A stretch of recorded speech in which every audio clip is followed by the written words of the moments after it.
재학 시절에는 안 되면은 재수하지 이래서 상향 지원을 해서 대거 떨어지고 늘어나는 재수생 뜨는 고3 의대 초등반을 만드는 경우에는 아동학대죄로 형사처벌해야 된다. 고3은 말 안 들어요. 병원으로 치면 거의 중환자실이에요. 지금 중학교 때 고등학교 걸 다 끝내야 된다. 그렇게 해서 성공하는 사람이 몇 사람이 되겠습니까? 화통 토크쇼. 수험생과 학부모 여러분, 그동안 수능시험 준비한다 고생 많으셨죠? 이제 수능 성적표가 나오면 본격적인 정시 입시 전쟁이 시작되는데요. 화통 토크쇼. 오늘은 오랫동안 입시 진학지도 상담을 해오신 윤일련 교육문화연구소 대표를 모시고 입시에 관련된 이야기들을 나눠보겠습니다. 반갑습니다. 네, 안녕하세요. 대구에서 그래도 윤일련 원장님이시라면은 어떻게 보면은 진학지도 상담의 가장 베테랑입니다. 얼마 동안 하셨습니까? 네, 공사 합쳐서 이제 40년 넘어가고 있습니다. 40년 전. 예. 그동안 세월이 많이 변했는데 입시 전략도 많이 바뀌었죠. 예. 네. 그리고 진학지도 상담이란 굉장히 힘든 직업으로 생각됩니다. 특히 완전히 점쟁이가 돼야 되는 게 아니냐 하는 생각이 드는데 어떻습니까? 네, 점쟁이 맞습니다. 네. 예. 점쟁이 하면 우리가 보통 생각하게 되는 게 맞아도 뭐 맞는 게 아니고 네. 틀려도 틀린 게 아니고 네. 그런 직업이거든요. 네. 사실 그 입시 전문가라는 게 엄격히 이야기하면은 반풍수, 무슨? 예, 반풍수고 뭐 그러기 때문에 선무당이고 이렇습니다. 네. 어떤 때는 예측을 하면 맞는 경우도 있고 네. 틀리는 경우도 있고 네. 뭐 확실하게 어떤 걸 가지고 못합니다. 네. 해마다 다르기 때문에 다만 이제 지금 윤리로 반풍수이긴 하지만 예측이 틀렸을 때는 겸손하게 잘못을 인정하고 네. 맞았을 때는 봐라 용차나 이거 안 내시오고 그게 지금 윤리인 것 같습니다. 그 정확도 몇 프로 정도 된다고 보십니까? 예? 정확도는 몇 프로 정도? 정확도는 한 60대 40. 60, 40. 예. 제가 듣기로는 의사분들도 51%만 진맥을 잘하면은 명의라는 이야기 한다 그러더라고요. 그렇죠. 초진에서 네, 예. 51% 어려운 거 맞추면은 대단하죠. 네, 그래 60%라면 거의 명의 수준입니다, 그죠? 그렇지는 않습니다. 올해 수능시험 이야기 해보죠. 수능시험 분석 한번 해보시죠. 어떻습니까? 이미 많은 기관에서 분석이 나왔는데 우선 지난해보다는 국어, 영어, 수학은 쉬웠다. 네네. 탐구는 좀 어려웠다. 네. 특히 사회통구는 좀 어려웠다. 그런데 이제 우리가 보통 이제 일반인들이 문제가 쉬우면은 커트라인이 내려가느냐 올라가느냐 그거는 상관이 없고 다만 문제가 어려울 때는 표준 점수 최고점은 올라갑니다. 네. 예를 들면 지난해는 국어 같으면은 표준 점수 최고점이 한 150점쯤 됐습니다. 네. 그러면 올해는 문제가 쉬워서 표준 점수 최고점이 한 135점, 네. 137점 이래 되니까 자 문제가 어려울 때는 어떤 일이 일어나느냐 하면은 문제가 어려울 때는 고득점 재수생이 줄어듭니다. 네. 이를테면은 50만 명의 수험생을 100점에서 150점 사이에 넣을 때하고 100점에서 135점 사이에 넣을 네. 때하고 다르죠. 네네. 동점자가 점수가 낮으면 많아지지 않습니까? 네. 문제가 쉬운 경우에는 억울한 재수생이 많기 때문에 한두 문제 실수로 네네. 원하는 대학에 못 가는 경우가 많기 때문에 최상위권 재수생이 늘어나고 그렇습니다. 그래서 이 문제가 쉽고 어렵고에 따라서 다 이해관계가 다르기 때문에 네. 어느 게 더 낫다 이런 이야기는 하지 못하고 다만 시험이라는 것은 어떤 거 적절한 변별력이 유지가 돼야 된다. 지금 우리는 대학 입시라는 게 이렇거든요. 학력고사 이후 수능 이후에 특히 정시의 경우는 전국 수험생을 쫙 점수로 한 줄로 나란히 일렬로 세워놓고 대학에 따라서 그 점수를 앞에서부터 끊어가는 이런 입시이기 때문에 앞뒤 사람의 간격이 넓으면 즉 변별력이 클 때는 대학도 쉽고 지원하는 학생도 쉽지만 예를 들면은 일렬 동대가 돼야 되는데 2만열 횡대가 되면은 같은 줄에 있는 학생은 우리 흔히 우리 속담에 강 큰 놈이 널 장사하는 말 있지 않습니까? 그러니까 누구는 훨씬 좋은데 배라 모르겠다 하고 내놓게 되고 또 막 이렇게 하향해가 낮추면은 억울하니까 또 재수하고 그래서 시험은 적절한 변별력이 유지돼야 된다. 네네. 그래서 유분리는 다 다르다. 요지는 변별력입니다. 이번엔 변별력 실패했습니까? 성공했습니까? 의대나 최상위권의 경우에는 변별력이 문제가 된다 하겠지만 그렇지 않고는 전체적으로 보면은 그래도 변별력이 유지되는 시험이었습니다. 다만 원래는 지난해 같은 경우에는 국어가 상당한 변별력을 가졌는데 올해는 수학이나 탐구 영역이 당락에 영향을 미칠 가능성이 굉장히 높다고 볼 수 있습니다. 그리고 수시에서는 이미 면접이라든지 논술, 구술 다 마무리됐지 않습니까? 올해 입시에서 눈여겨봐야 될 부분 어떤 게 있겠습니까? 올해 입시에서 눈여겨볼 점은 첫째, 이 재수생이 우리가 흔히 요즘은 N수생이라고 하지 않습니까? N수생이 21년 만에 최고로 숫자가 많습니다. 그 이유는 뭐냐면은 의대 정원이 1,500명 늘어나지 않습니까?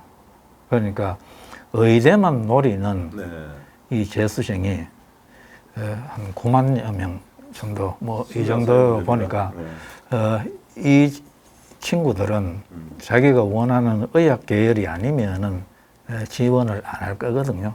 그래서 이쪽에서 좀 변수가 있을 수 있고, 그 다음에 이 무전공이 있습니다. 옛날에 자율전공 하는 게. 그래서 지금 전체 모집 정원이 한 6.6% 되는데 1학년 때는 과 없이 갔다가 2학년 이후부터 전공 선택하는 것. 이것도 입시에 미칠 영향이 크다. 뭐 이런 것들을 조금 눈여겨볼 필요가 있습니다. 네, 12월 6일 수능 발표일이죠. 그러면 그때부터 수시 합격자 발표도 시작됩니까? 예, 그렇습니다. 12월 6일에 수능 성적이 발표되면 바로 그 이튿날부터 13일까지 13일까지 수시 합격자가 발표가 되고, 그 다음 16, 17, 18일 수시 등록이 3일 동안 이루어집니다. 이루어지면 이제 계속 추가 등록이 있겠죠. 이렇게 수시 등록이 18일까지 있고 나면은, 그 다음에는 수시에서 다 못 뽑은 정원은 정시로 이월됩니다. 정시로 이월되고, 그 다음에는 12월 31일에서 내년도 1월 3일까지 정시 모집 원서 접수가 시작됩니다. 네, 수시에서 합격한 수험생들은 연말을 따뜻하게 보내주지만은 실패한 수험생들 같은 경우에는 정시 전략을 세워야 되죠. 그렇죠. 어떻게 해야 되겠습니까? 정시 전략은 우선 정시는 가나다군인데 가나다군인데 원래 우리가 좀 주의해서 볼 것은 앞서도 말씀드렸습니다만은 이 무전공 뽑는 학생들이 이제 대학마다 늘어나는데 이 무전공도 뭐에 보느냐 하면은 두 종류가 있습니다. 첫째, 보건 계열이나 사본 계열을 제외하고 우리 대학에 뭐 인문 자연 할 것 없이 어느 학과도 다 선택할 수 있다라는 데도 있고, 아니면은 단과 대학 안에서 원하는 과를 선택할 수 있다. 이런 것도 좀 잘 살펴봐야 되고, 그 다음에 우리가 늘 이야기하는 게 이제 대학과 학과에 따라서 과목별 가중치가 다 다릅니다.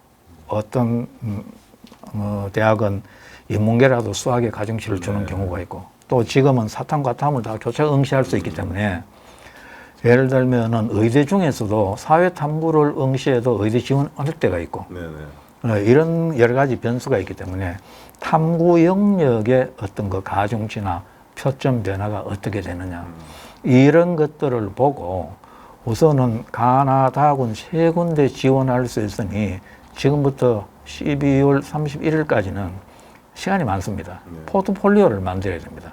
각 분별로 한 3개 대학 정도, 가히 한 3개 대 다 해서 나에게 어느 쪽이 가장 유리할 것인가, 그 포트폴리오를 만들고, 그 다음에 이제 원서 낼 때쯤 되면 수시에서 어떤 그 미충원 인원이 이월되는 경우가 엄청나게 많습니다.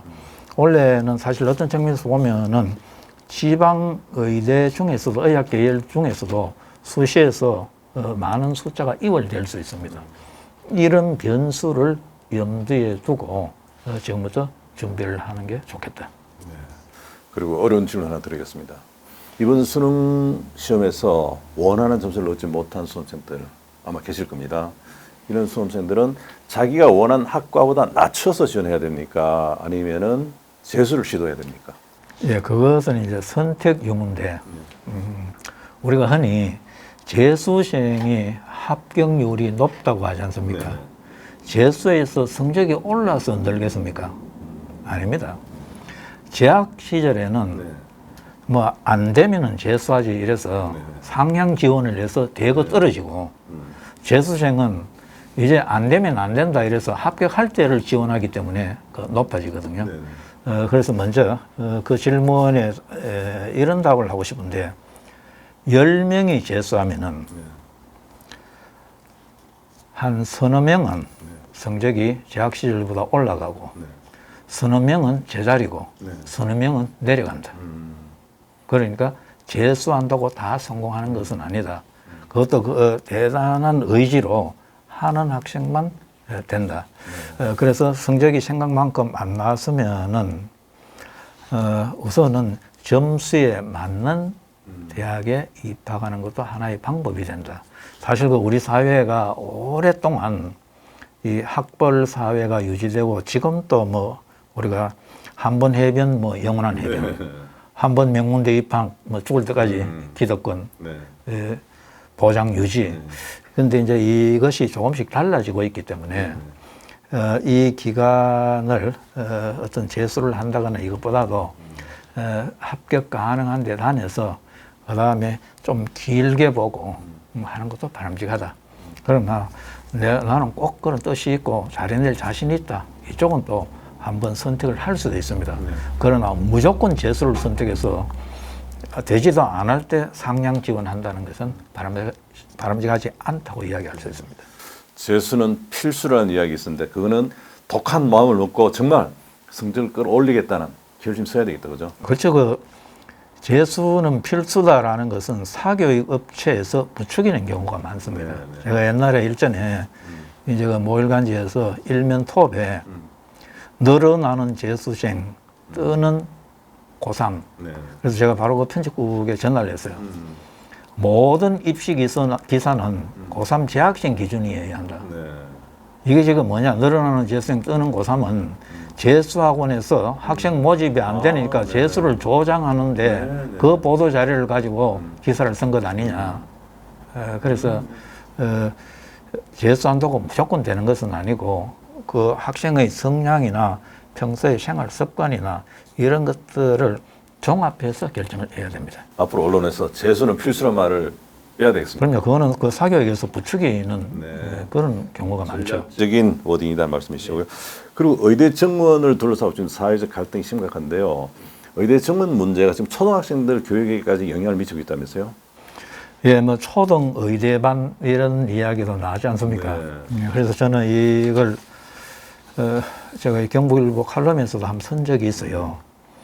의대 초등반을 만드는 경우에는 그런 강의를 만드는 학원이나 거기에 보내는 부모나 모두 아동 학대죄로 형사처벌해야 된다. 그래서 우리가 그냥 여러 변수가 있기 때문에 사실은 고등학교 올라가서도 상점 100회의 대변화가 일어나는데 초등부터 어떤 변화가 있을지 어떻게 압니까? 그리고 지금 AI가 분초가 다르게 발전하고 있는데 앞으로의 세상이 어떻게 될지 어떻게 압니까?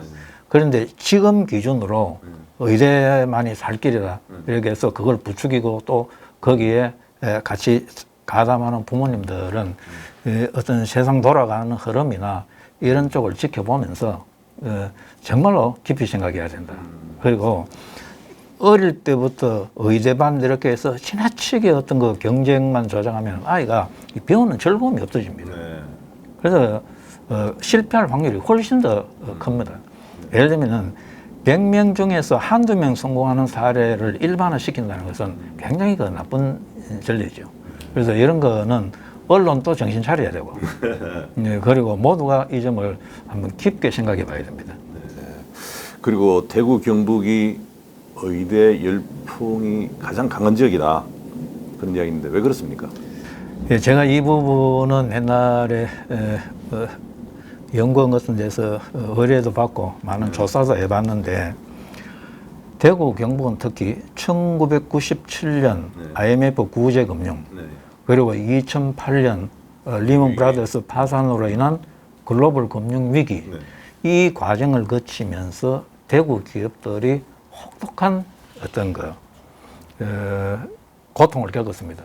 대구가 주로 노동 집약형의 섬유, 우리가 청구 보성 우방하던 그 건설, 그리고 대백 통화로 이야기하던 유통, 이런 것들이 이렇게 다 어떤 하얀길로 접어들면서 그 당시에 대구 경북이 굉장히 실직자나 구조조정으로 인한 고통이 많았습니다. 그때 그 아버지들이 저녁에 와서 이렇게 자는 모습을 보면 아빠는 이렇게 고통스러운데 니는 뭐 하면 괜찮겠노? 이래 생각하면 얼핏 주위에 보니까 라이센스 가지고 영업을 하는 의사가 이런 외풍에 제일 약해 보이거든요. 그래서 대구 경북이 의대 열풍이 강하고, 그런데 의대 열풍이라는 것은 지금은 전국적인 현상이고 또 전 세계에서도 원래 자연계 최상위권은 의대, 의전, 그리고 인문계는 로스쿨 이런 쪽에 보편적으로 되어 있지만 우리처럼 이렇게 그냥 모두가 한쪽 길을 가는 이런 거는 아니죠. 네. 그리고 이번 수능 시험에 재학생들 중에서 의대 진학을 목표로 응시한 사람이 많았습니까? 많았죠. 앞서 이야기했다시피 대학 재학생 중에서도 수만 명이 이 의대나 상위권 학과를 바라보고 재수대회에 합류를 했고, 뭐 최근에 언론에서도 경북 지역의 뭐 가채점 1위가 지방 의대생이라고 했지 않습니까? 의대 정원이 늘어남으로써 예를 들면 수도권 뭐 빅5니 어떤 메이저 의대에 가야 앞으로 경쟁력을 가질 것이다. 사실 이거는 이 점도 언론이 잘못이에요. 이 기사를 서울의 주요 일간지도 다 다루고 있는데 이거는 그냥 가십성이나 그냥 못 본 채 넘어가야 되지 자꾸 그렇게 이야기함으로써 그걸 더 조장하는 측면이 있거든요.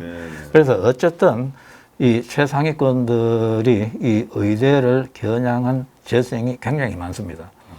그리고 지금 어떤 문제가 있느냐 하면은 수시 합격자가 이렇게 발표되면은 계속 수도권으로 빠져나가고 이러지 않습니까? 정원 1,500명이 늘어났는데 그 중에 80%가 지방의대거든요. 그러면 지방의대 중에는 수시에서 정원 확보를 못하는 의학과가 많이 나올 수 있습니다. 이게 다 정시에 이월되기 때문에 우리 수험생들은 이런 변수들을 놓치지 않고 잘 살펴볼 필요가 있습니다. 그리고 이번 수능 경향을 분석해 보시면은 혹시 의대를 포함해서 상위권 학과 커트라인이 지난해보다 올라가겠습니까? 전체적으로 보면 의대 커트라인만 놓고 보면은 인원이 1,500명 늘었으니 지난해보다 떨어진다고 봐야 되겠죠. 그러면은 또 의대에 1순위로 빠지고 나면은 자연계나 이공계 커트라인은 또 좀 더 내려간다고 봐야 되겠죠. 그래서 최상위권 학과 자연계는 커트라인이 지난해보다는 내려간다 이 말은 입학이 좀 더 쉽다. 의대 정원이 늘어났기 때문에. 인문계는 인문계 예를 들면은 최상위권 학과에서 일정 인원을 떼서 아까 무전공, 자율전공으로 넘겼거든요. 예를 들면 뭐 경영학과에 100명 뽑는데 20명은 떼서 자율전공 분으로 넘겼다. 이러면은 그런 인기 학과들은 인문계는 좀 더 힘들 수도 있죠. 무전공이 아닐 때는. 그렇죠. 그리고 우리나라 대학 진학 열기 세계적으로 유명합니다. 만약에 윤 대표께서 교육부 총리라면은 이런 열기 가라앉힐 무슨 대책이 있겠습니까? 없습니다. 제가 한번 물어보겠습니다.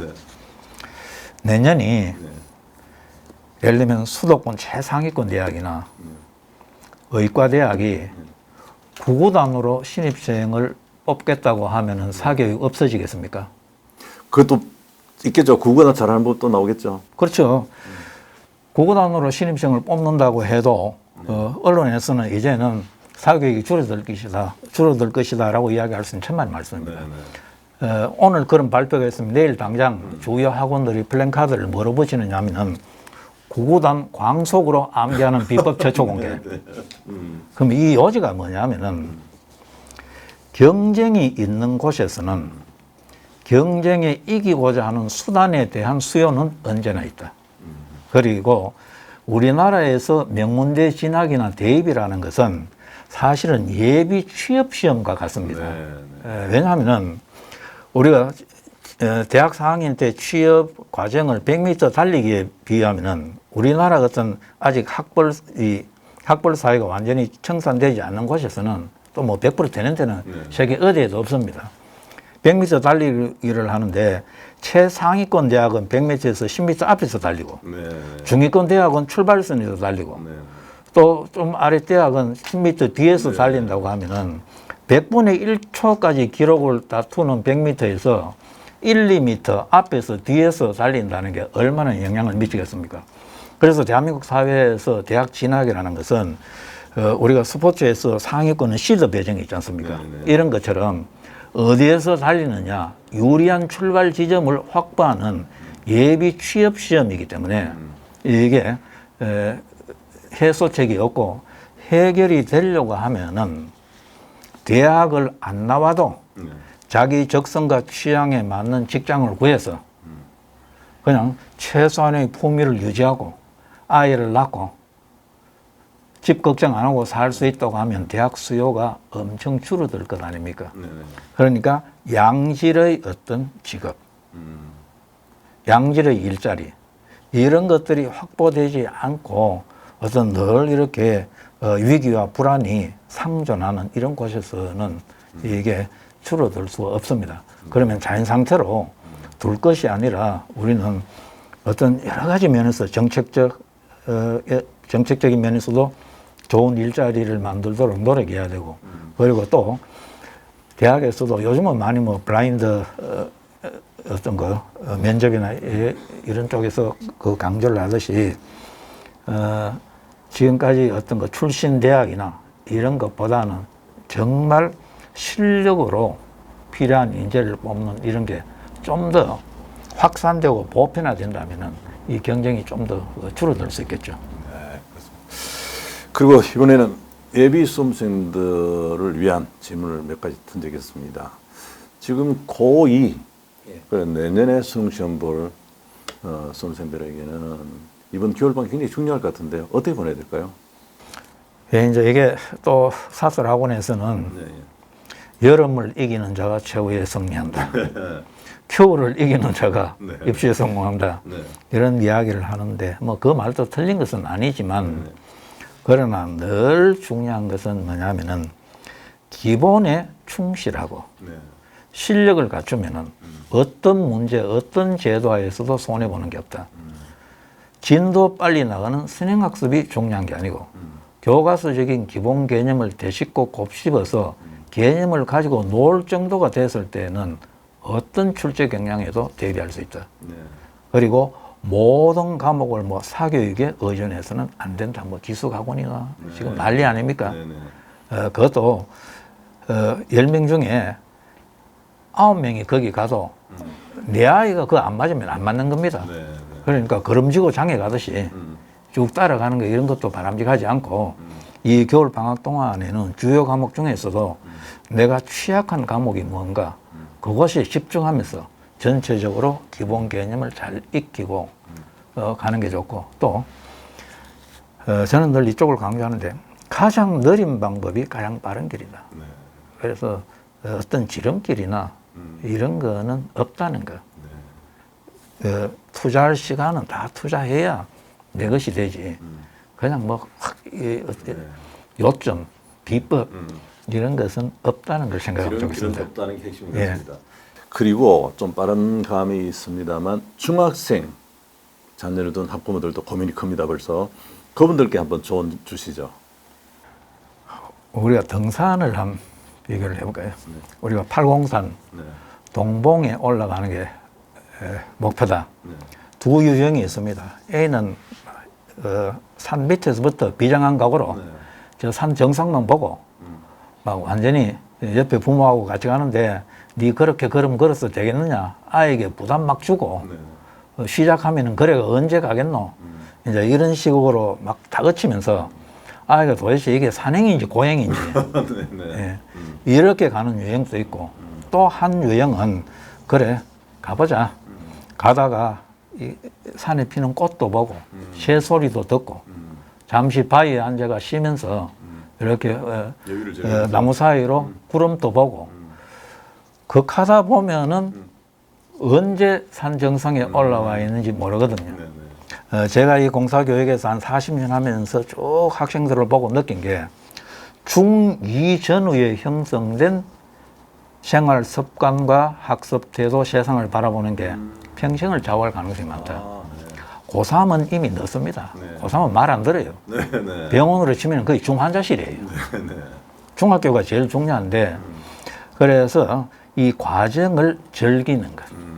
과정을 즐길 수 있고 선행학습이 중요한 게 아니고 우선 당의 연도 배우는 것부터 하나하나 차근차근 밟아 나가면은 공부가 즐겁다는 걸 깨닫고 이렇게 가면은 나중에 필요할 때 딱 마음껏 스타트하면은 원하는 바를 이룰 수 있다. 그래서 첫째는 부모님부터 마음의 여유를 가질 필요가 있다. 과정을 즐기는 것. 배우고 깨치는 게 즐거운 것이다. 이런 자세로 가다 보면은 좋은 결과를 낼 수 있다.